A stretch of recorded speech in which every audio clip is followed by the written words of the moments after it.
அந்த பரசுராமருக்குள் இருக்கும் பெருமாளை ராமானுஜர் ஏன் போற்றினார்னா, அதே போலத்தான் ராமானுஜருக்குள்ளும் பெருமாள் இருந்து பல காரியம் பண்ணியிருக்கார். பரசுராமருக்குள் இருந்து பெருமாள் எந்த செயல் செய்தாரோ கிட்டத்தட்ட அதே மாதிரி ஒரு செயல். கோக்குல மன்னர்னு அங்கே மன்னர்கள் வேத வரம்பை மீறி நடந்தார்கள்.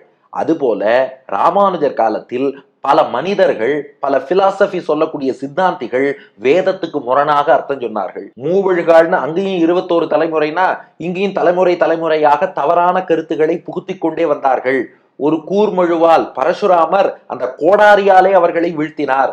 ராமானுஜர் தம்முடைய வாதம், ஞானம், தேஜஸ் என்ற அந்த கூர்மழுவால் போக்கிய தேவனை பரசுராமர் எப்படி விளையாட்டாகவே அவர்களை வீழ்த்தினாரோ அது போல ராமானுஜரும் விளையாட்டாக அவலீலையாக இது போல யாரெல்லாம் வேதத்துக்கு தப்பர்த்தம் சொன்னாலோ அவ அத்தனை பேரையும் வீழ்த்தி இருக்கிறார். அப்போ ஒரு வகையில் தர்மத்துக்கு புறம்பாக நடந்த மன்னர்களை எல்லாம் பரசுராமர் அழித்தொழித்தது போல வேதத்துக்கு முரணாக அர்த்தம் சொன்னவர்களை எல்லாம் ராமானுஜர் தன் புத்தி என்னும் வழுவாலே வாதம் செய்து வீழ்த்தி இருக்கிறார். அப்ப அங்க சக்தி கொடுத்த பெருமாள் தான் இங்கும் சக்தி கொடுத்திருக்கிறார். அதனால அந்த ஒற்றுமையை எண்ணி, ஆஹா, அன்று பரசுராமருக்கு செய்த அனுகிரகத்தை அடியனுக்கும் பகவான் பண்ணி இருக்கிறானே என்று ராமானுஜர் நன்றி சொன்னார். இப்படி சொன்னா உடனே அடுத்த கேள்வி கேட்பார், அப்ப ராமானுஜருக்குள்ள இருந்து பெருமாள் வேலை செஞ்சாருங்கிறே, அப்ப ராமானுஜரை வணங்கலாமான்னு? சத்தியமா வணங்கணும். ஏன்னா அவர்லாம் ஆச்சாரிய பரம்பரையில உள்ள ஆச்சாரியர். அதனால அதுல எல்லாம் இந்த சந்தேகமே வேண்டாம். ஆழ்வார்களை வணங்கணும், ஆச்சாரியர்களை வணங்கணும். ஏன்னா அவ மூலமாகத்தான் நாம பெருமாள்கிட்ட போறோம். இந்த ஆவேச அவதாரங்களுக்கு தான் இந்த விதி என்பது சொல்லப்பட்டிருக்கு. என்ன காரணம்னா அவர் ஒரு ஜீவாத்மா.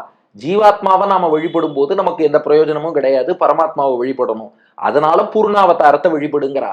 ஆச்சாரியர்களை பொறுத்தவரை நமக்கு பெருமாளை காட்டி கொடுத்ததே ஆச்சாரியன் தான். அதனால ஆச்சாரியனை வழிபடுவதுங்கிறது வேற ஃபார்முலா. அதனால இந்த சந்தேகங்கள் எல்லாம் தயவு செஞ்சு கொஞ்சம் ஒதுக்கி வச்சுட்டு நம்ம நேராக பாசுரத்தை அனுபவிப்போம். கோக்குல மன்னரை 21 தலைமுறை வந்த மன்னர்களை மூவழுகால் ஒரு கூர்மழுவால் போக்கிய தேவனை தன் பரசு என்ற மழுவாலை அழித்தொழித்த பரசுராமரை போற்றும் புனிதன்.